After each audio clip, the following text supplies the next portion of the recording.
শাকিবের সিনেমার টিজার দেখে কি বললেন বুবুলি? ভিডিওটি না টেনে সম্পূর্ণ ভিডিওটি দেখুন। ঢাকায় সিনেমার সুপারস্টার শাকিব খান অন্য রূপে হাজির হবেন এবার। তারই এক ঝলক দেখা গেছে তুফান এর টিজারে।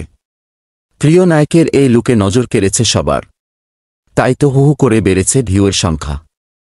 এবার তার প্রাক্তন স্ত্রী বুবুলি মন্তব্য করলেন শাকিবের আসন্ন সিনেমা নিয়ে। শবনম বুবুলিও দাপিয়ে কাজ করছেন সিনেমায়। প্রতিটি ঈদেই মুক্তি পাচ্ছে বুবুলির ছবি। দু হাতে কাজ বলা যায়।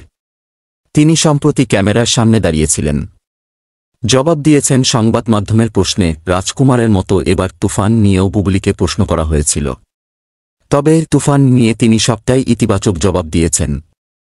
একটি বেসরকারি টেলিভিশনে প্রচারিত হয়েছে বুবুলির সাক্ষাৎকার।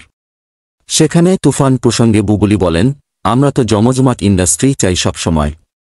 এটি জমে ক্ষীর হবে, শুধু অপেক্ষা। তুফানের টিজার সম্পর্কেও বুবুলি বলেন, সত্যিই খুব ভালো হয়েছে। পুরো সাক্ষাৎকারেই সামাজিক মাধ্যমে তাকে নিয়ে চলমান মন্তব্য এবং হেনস্থা নিয়ে কথা বলেন বুবুলি। আর সামাজিক মাধ্যমে এসব কর্মকাণ্ডের জন্য আইনি পদক্ষেপও নিয়েছেন নায়িকা। করেছেন জিডি। বর্তমানে অভিনেতা সিয়াম আহমেদের সঙ্গে জঙ্গলি সিনেমা শুটিংয়ের কাজে ব্যস্ত রয়েছেন বুবুলি।